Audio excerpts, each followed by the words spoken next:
Buenos días, mi nombre es Leticia Huarte, yo soy adjunta de la Cátedra de Oftalmología de esta facultad y conjuntamente con el titular de cátedra, el doctor Hansen, le agradecemos al profesor Raimondi nos haya tenido en cuenta para charlar con todos ustedes sobre este tema tan apasionante que son los injertos de córnea. Además, desde mi punto de vista meramente personal, tuve el placer de trabajar con el doctor Clemente Raimondi allá en los albores de los años 90, cuando se generó Cucaiba y empezamos con esta pasión que es tratar de generar trasplantes de órganos y tejidos en la provincia de Buenos Aires. Así que es un placer estar con ustedes en el día de hoy. Quizás con alguno de los docentes ya hayan tenido alguna referencia de esto. Vamos a hablar un poquito de historia y un poco de las referencias en la antigüedad, porque toda vez que se habla de trasplante es la sustitución de un órgano o tejido. En realidad, cuando es sustitución de tejido deberíamos usar la palabra injerto porque no hay conexión vascular. Es la sustitución de este órgano o tejido enfermo cuando ha perdido funcionalidad y el mismo no es posible repararlo con la medicina, la farmacología o la cirugía convencional. Ya hay referencias de estos en cuadros que se ven desde el siglo XV del milagro de Cosme y San Damián. En realidad, los ya santos Cosme y San Damián fueron dos gemelos que vivieron en el siglo III en la zona de Arabia y a quienes se les atribuye el primer intento de trasplantar una pierna en un guerrero que le habían extraído a un esclavo negro fallecido. Toda la historia transmitida oralmente habla de los padecimientos que tuvieron que atravesar estos gemelos por parte del emperador y con el tiempo, en realidad, todo esto que parecía milagroso ha sido alejándome un poquito apenas del tema de los trasplantes, pero no de la historia, de la medicina que es tan atrapante. Siempre le recomendaba a mis residentes en el Hospital Rossi que leyeran al empezar su residencia el libro El médico de Noah Gordon y se los recomiendo a ustedes también. Es un libro novelado, fácil de leer, muy, muy interesante porque habla la historia de un apasionado barbero, apasionado en el arte de curar, que lleva a cabo una verdadera odisea atravesando el Canal de la Mancha y saliendo desde Inglaterra para llegar a Persia, donde en el año 1000 se encontraban los maestros de la medicina. Él aspiraba a llegar a ser un médico. Es un verdadero canto a la profesión de ser médico y allí ya hace referencia a trasplantes de órganos y tejidos y referencia en el caso de mi especialidad a la cirugía de cataratas, situación que uno piensa lo que era en ese momento, que la luxaban apretando el ojo y se horroriza, pero quizás había algunos ciegos que tenían algunas probabilidades más. Ya es Erasmus Darwin en 1803 quien sugiere por primera vez la probabilidad de que una córnea que había perdido la transparencia podía volver o retornar a ser transparente con un trasplante. Hasta que en 1906 Edward Sirm en Praga lleva a cabo el primer trasplante en un operario que se había quemado con un cáustico. A partir de allí, en 1928, el doctor Manes en nuestro hospital Rawson lleva a cabo el primer trasplante de córnea y luego, a partir de los años 40, el doctor Jorge Malbrán y las generaciones sucesivas de su familia han sido verdaderos precursores y reconocidos internacionalmente en la cirugía de trasplante corneal. Tolerancia. La córnea es esta membrana transparente, engastada como un brillo de reloj, decíamos antes, y ahora los relojes son electrónicos y planos y nos quedamos sin analogía, pero en realidad la córnea es un tejido absolutamente transparente, por más que en todas sus capas haya diferencias anatómicas sustanciales.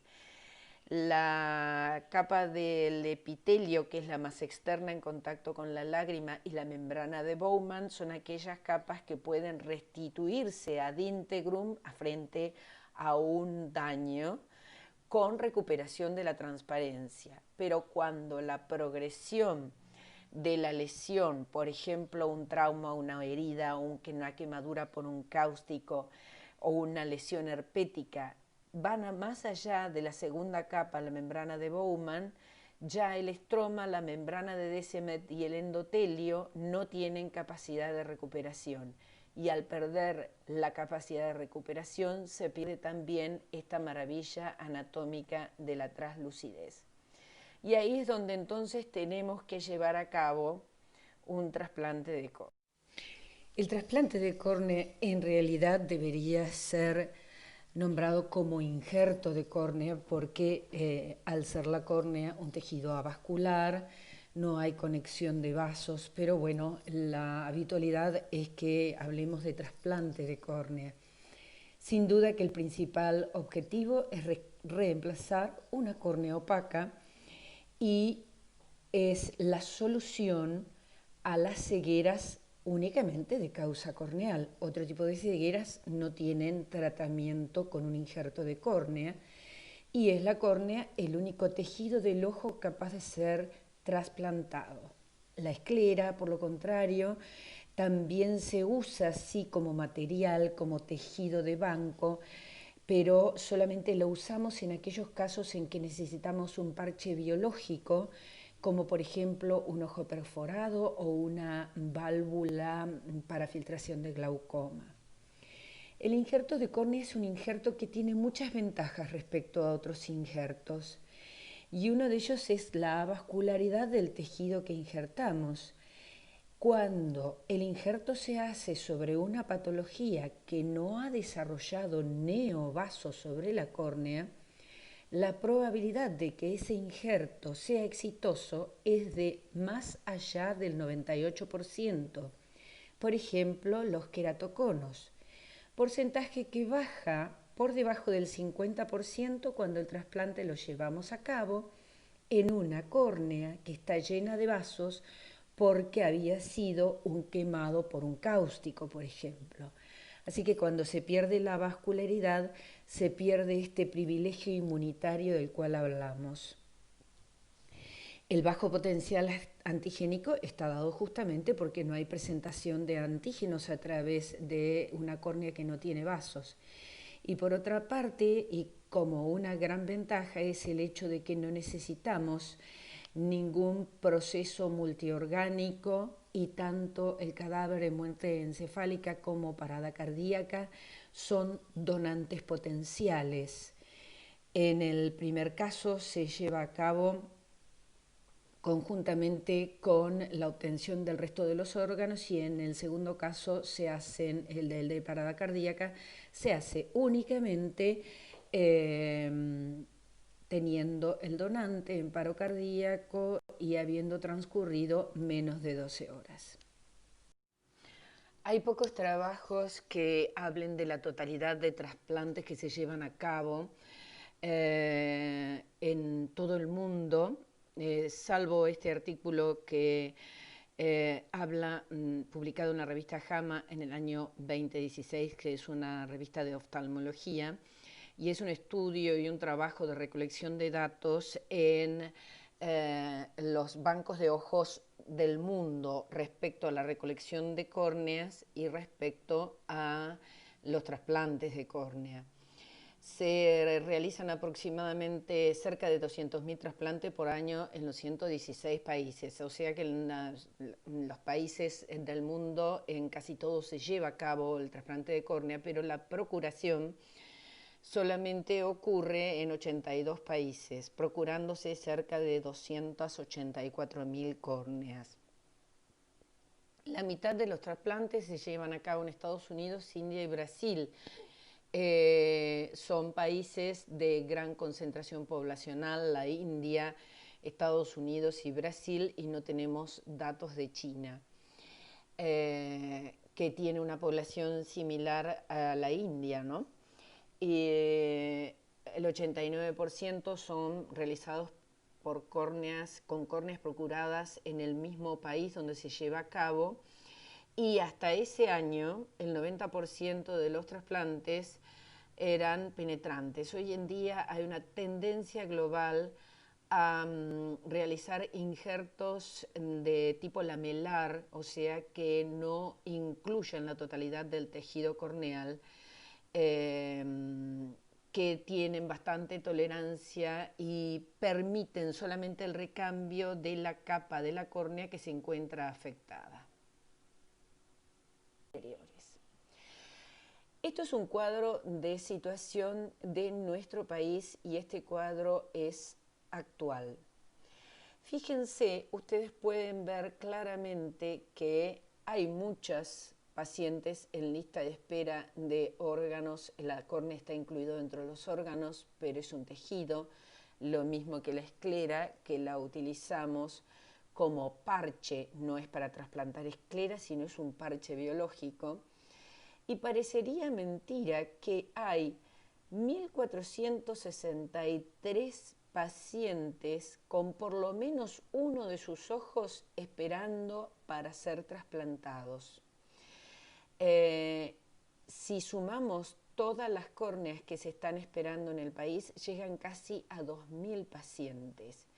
Es una cifra muy alta, no en este contexto donde la pandemia no nos permite y la falta de test serológicos no nos permite testear a todos los pacientes, por lo tanto el aumento de cantidad de óbitos no va directamente proporcional a la cantidad de donantes, pero en condiciones normales la cantidad de donantes de córnea debería ser mucho mayor. Recuerden que fíjense la cantidad de bancos de córnea que hay dispuestos en el país, son uno por provincia. Estos bancos tienen función de ablación y se puede implantar el tejido corneal en casi todas las provincias del país.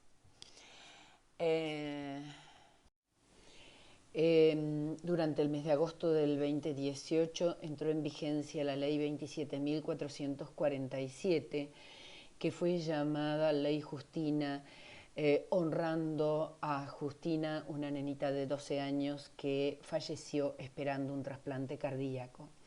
Esta ley de órganos, tejidos y células, de trasplantes de órganos, tejidos y células de la Argentina, establece fundamentalmente la prioridad de los trasplantes en cuanto al traslado aéreo y la situación del donante presunto, que implica que toda aquella persona que fallece es un donante presunto, siempre y cuando no haya expresado lo contrario durante la vida, quitando la necesidad de consultar a la familia de manera directa frente a la presencia de un fallecimiento.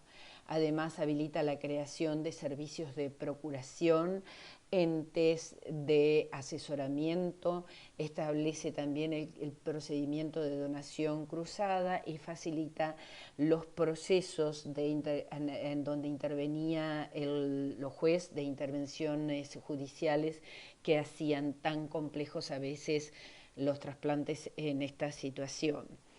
A partir de allí hubo un incremento importante durante el 2018 y se continuó en el 2019 de la cantidad de pacientes inscriptos en lo que hizo a la situación de córneas en particular. Fíjense cómo se nota un importante crecimiento en la cantidad de trasplantes de córnea que ocurrió en el año 2019 a partir de esta ley, y lamentablemente con toda esta situación vivida en el 2020 se detuvo, pero marcaba un incremento proporcional bastante importante. Bien, una vez que ocurre el acto de donación, tenemos que hacer un screening tanto del donante, revisando su historia clínica de manera exhaustiva, como un screening del tejido corneal. En lo que se refiere al tejido corneal, se evaluará con luz directa si no existen opacidades de la córnea, y se investigará la presencia de un lente intraocular, cirugía de catarata o bien antecedentes de haber tenido cirugía refractiva o un trasplante de córnea previo. En lo que se refiere puntualmente a los menores de 2 años, el tejido corneal antes de los 2 años es un tejido demasiado elástico y demasiado curvado, y en general no es un tejido útil, salvo que exista una solicitud para un recién nacido con anomalías de Peters, en donde se busca córneas de alta curvatura. En cuanto al screening del donante, todas las causas que ustedes están leyendo y que pertenecen a la donación de órganos y tejidos en sí, y se hace especial énfasis en las infecciones víricas por HIV, hepatitis B, hepatitis C, rubeola, que se ha comprobado fehacientemente la transmisión de estas infecciones a pacientes con córneas trasplantadas, en donde se desconocía el antecedente de estas infecciones en el donante.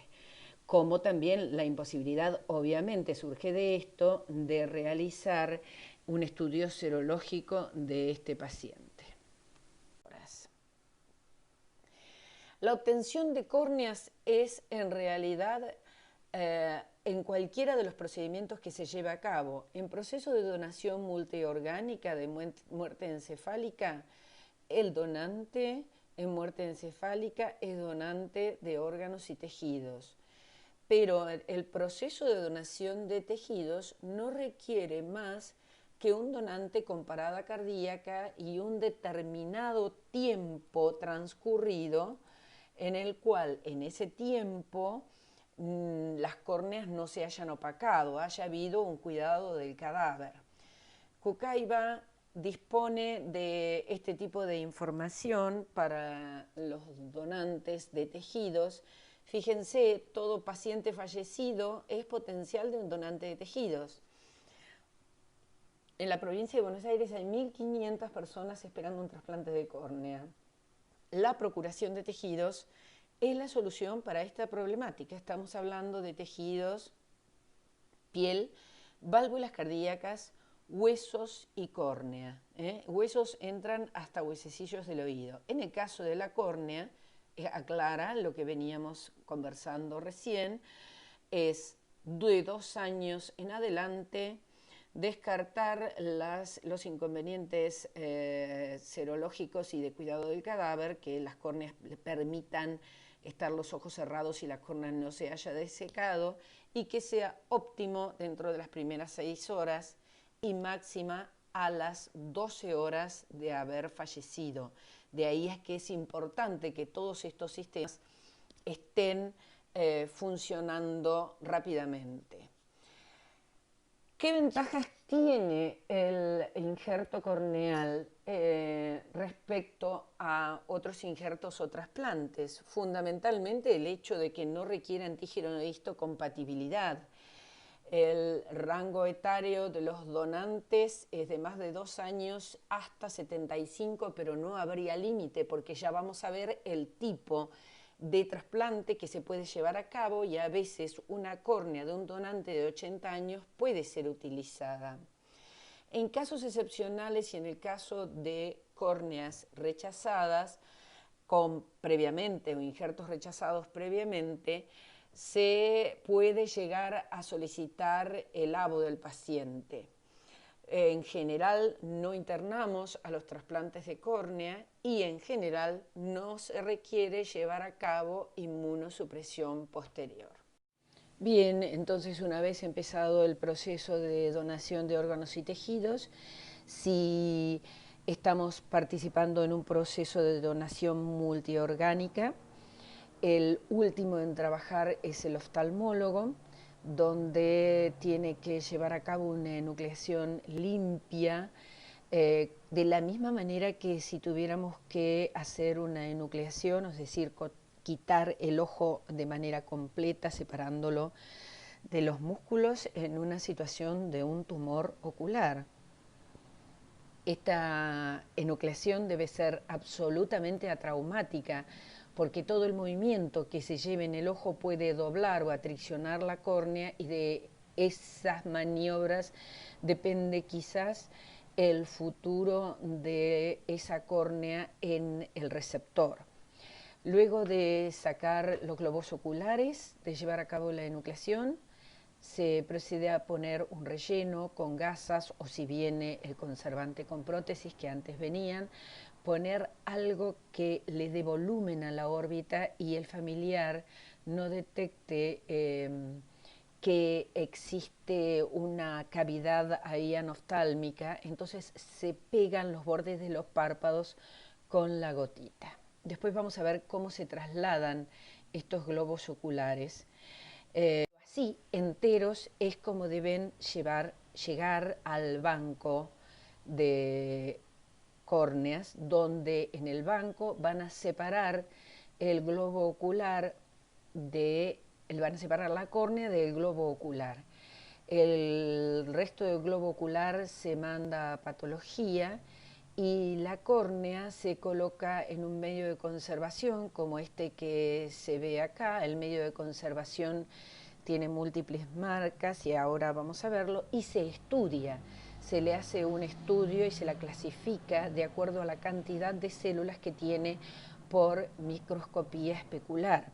Toda esta tarea se lleva a cabo en el banco.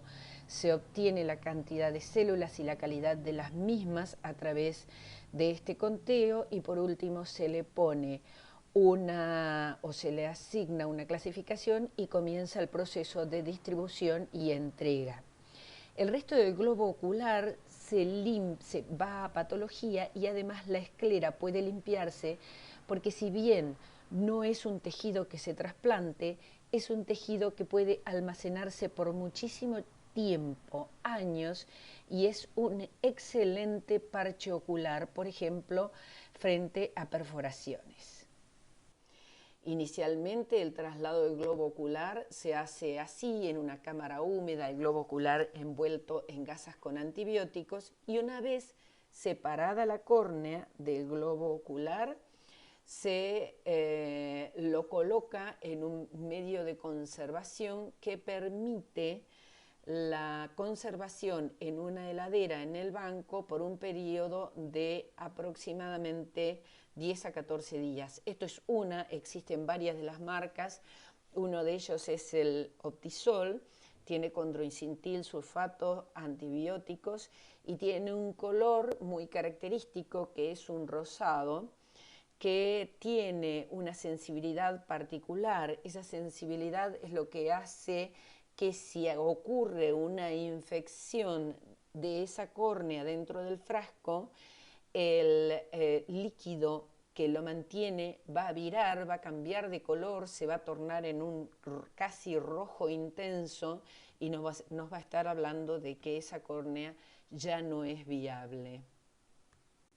Veamos entonces cuáles son los criterios de asignación una vez que la córnea se encuentra en el banco de córneas, ¿no? El primer criterio de asignación que se lleva a cabo por el SINTRA, que es el Sistema Informatizado de Trasplantes y que se maneja a nivel nacional, es el hecho de la urgencia. ¿Cuándo es urgente? Es urgente cuando el ojo está perforado o hay un desemetocele, que es una ectasia o una perforación tan grande que lo único que queda es ahora ya lo vamos a ver en algunos slides, ese agujerito en la membrana de Descemet, por lo tanto se denomina descemetocele y está por perforarse en cualquier momento. El segundo criterio de asignación es el de receptor de menos de 18 años, o se llama también vulgarmente pediátricos. Luego está el criterio de la ceguera bilateral, cuando con ninguno de los dos ojos tiene una visión mayor a 1/10, o sea, no llega ni a ver el primer renglón de nuestro cartel de optotipos. Y por último, sigue el listado general. ¿Qué tipos de trasplantes tenemos?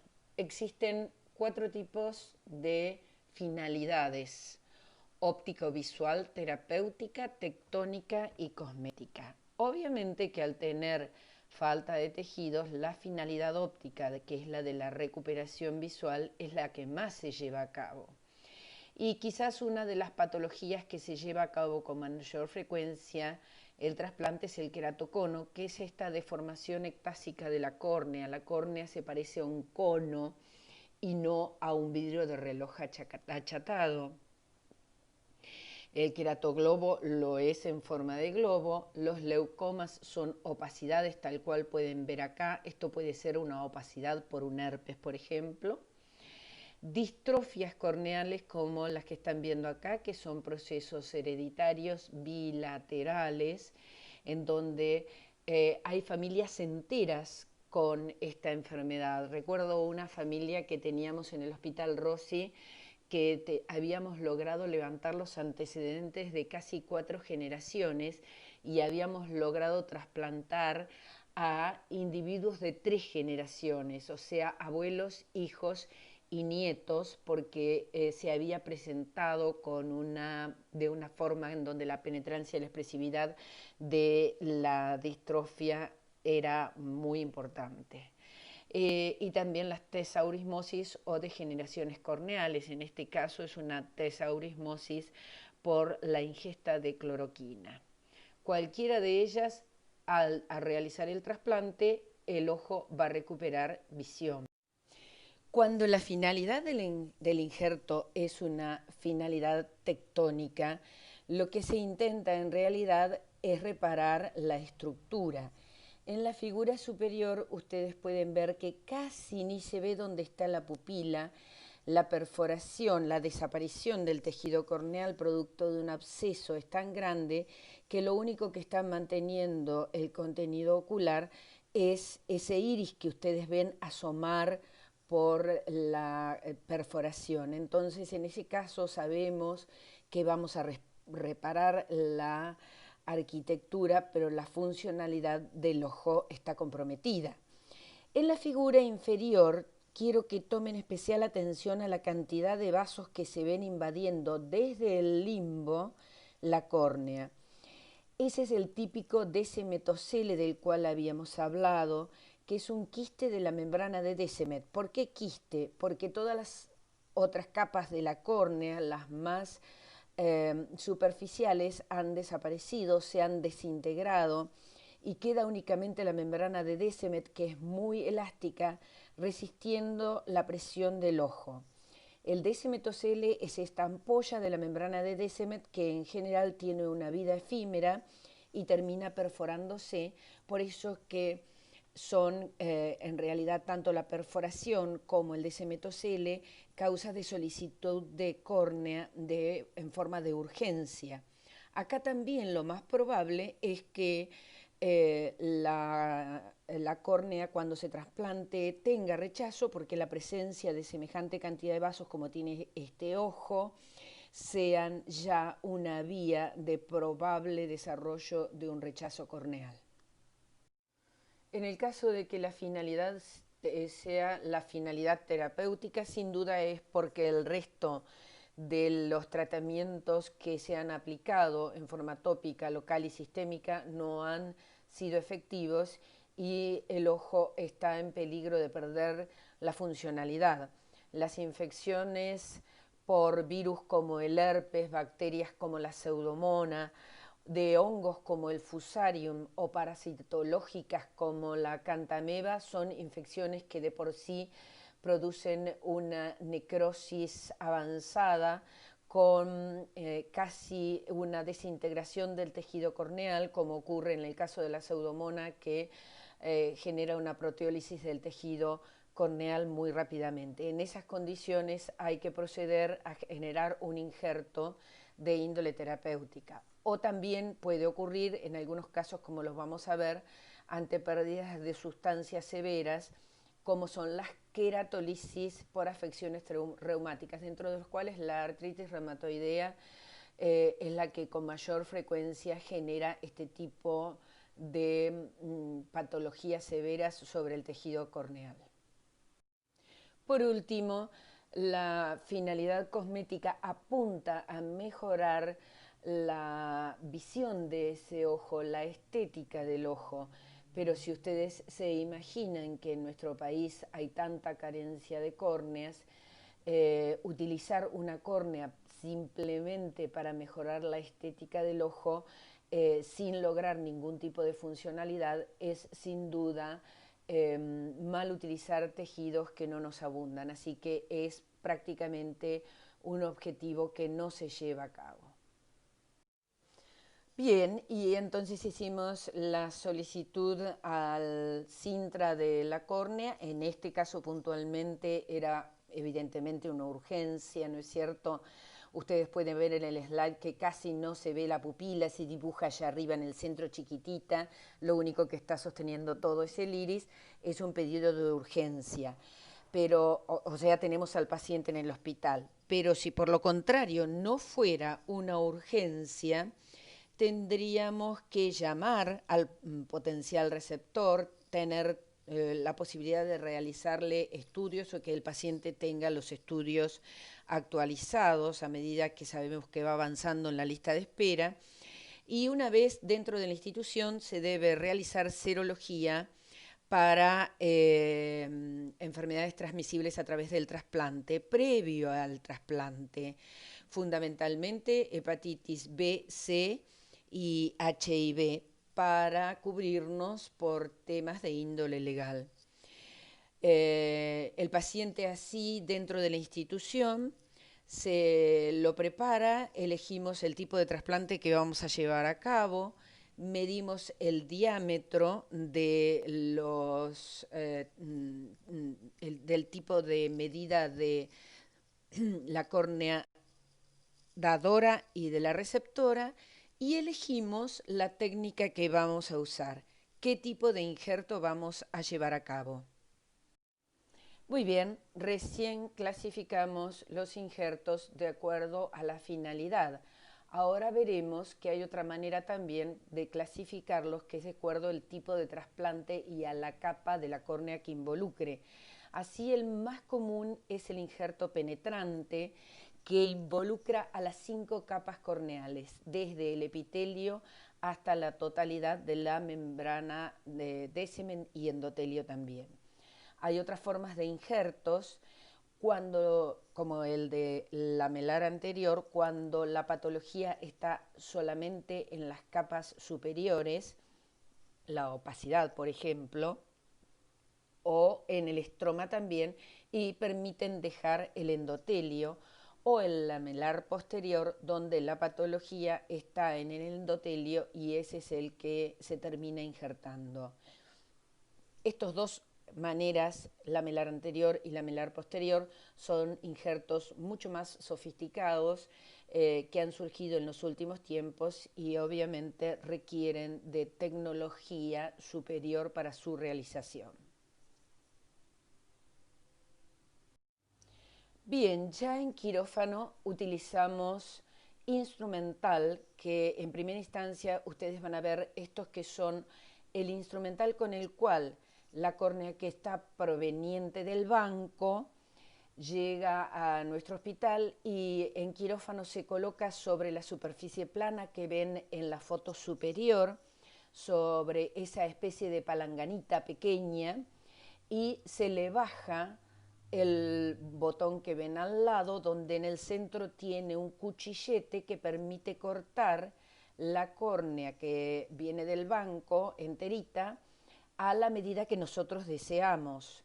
Ese cuchillete la corta a la medida que habitualmente tomamos 0,25 más de lo que queremos cortar la córnea receptora. Ejemplo, si vamos a hacer un injerto de 7,5 milímetros sobre el ojo del paciente, la córnea receptora, vamos a trepanar este botón dador de 7,75, un poquito más para que quede bien curvo.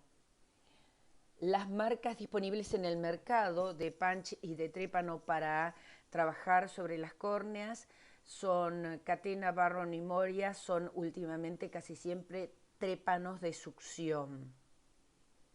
Ahora les sugiero que se dirijan al video 1 que acompaña esta presentación, donde van a observar el instrumental que se necesita para poder ir cortando la córnea. ¿Y por qué se llama de succión? Porque en realidad esos punch para cortar la córnea dadora están conectados con una jeringa que chupa, mantiene la córnea bien firme porque hace succión, de allí su nombre, se corta y van a ver cómo o cuál es el procedimiento de cortado. Así que los dejo con el video. Acá lo que van a ver es el trépano también de succión, pero con el cual demarcamos y cortamos la córnea receptora. Fíjense que en el interior de ese dispositivo se observa un cuchillete. Ese cuchillete, lo van a ver funcionando en un video próximo, es el que se va girando y va cortando la córnea del receptor a la medida que nosotros comentamos. Dijimos que hay una diferencia entre el botón dador y el receptor de 0,25 de milímetro para dejarlo más curvo, y el tamaño habitual de los injertos de córnea va entre los 7 a los 9 milímetros como medidas normales. Si ustedes recuerdan que la córnea tiene entre 11 y 12 milímetros, en realidad el botón que se saca trata de quedar lo más lejos del limbo, que es donde están los vasos, nos da mayor garantía de evitar reacciones inmunológicas futuras y además genera menor astigmatismo. En este slide lo que ustedes pueden ver es cómo varían las patologías corneanas y cómo varía el lugar donde vamos a trepanar y el tamaño de la trepanación. En la figura de arriba a la izquierda, ese iris marrón, y ven cómo claramente esa opacidad o leucoma ha sido producto de una sutura corneal que puede haber sido un accidente de cualquier tipo, y quedó esa opacidad que va a ser removida con el trasplante. Por lo tanto, en ese caso, el trasplante va a estar bien centrado. En la figura que está inmediatamente por debajo, a mayor aumento, se ve que la patología corneal está más hacia abajo, desplazada del eje pupilar, y fíjense cómo se ve claramente que involucra todas las capas. Arriba hay una úlcera de córnea y abajo hay pliegues en la membrana de Descemet. Sobre la derecha, en la figura superior con el iris azul, probablemente acá también haya habido una quemadura o, de lo contrario, algún tipo de traumatismo que generó esa pigmentación anormal. Y por último, en la figura inferior de la derecha, eso probablemente sea un cono con la punta desplazada y también el injerto estará desplazado respecto del eje pupilar. Bueno, si ya tuvieron la oportunidad de ver el primer video, acá están viendo el punch donde nos quedó la córnea dadora. Esa córnea, fíjense que tiene un cierto colorcito rosado, que es el color del medio de conservación. Se va a retirar desde esa plataforma con una espátula que está por debajo de la córnea. En este momento la córnea está con su endotelio, la parte más crítica, hacia arriba, y vamos a trabajar con la espátula desde abajo para levantarla y sacarla de la plataforma del punch y atriccionar lo menos posible. Esto es un momento crítico. Y ahora los invito a que vean el video del trasplante en curso, en donde se va a usar el trépano de succión, van a ver cómo se coloca en el lugar de la córnea que queremos trasplantar, se gira hasta que el cuchillete que estaba adentro corta toda la córnea y empieza o se saca la córnea que estaba enferma y se coloca el primer punto de la córnea donante. Es un momento crítico para el ojo porque queda totalmente ex vacuo, queda la tapa salida, digamos, de alguna manera, ¿no? Bien, y este es el modelo terminado. En la figura superior observen que se usaron puntos separados. El uso de nylon 10 ceros, habitualmente en 16 puntos, es lo más común. Y en el caso que la córnea receptora presente vasos o tenga una patología que la haya vascularizado, utilizamos con mucho mayor frecuencia la sutura separada para que nos permita manejar los puntos con mejor tranquilidad. En este caso, yo, sin conocer el paciente, podría decir que el injerto fue producido por un herpes porque ha depigmentado la cara pigmentada del iris, típico de los herpes. En la figura inferior es altamente probable que haya sido un injerto en un queratocono y se utilizó otro tipo de sutura. Esa sutura se denomina surget.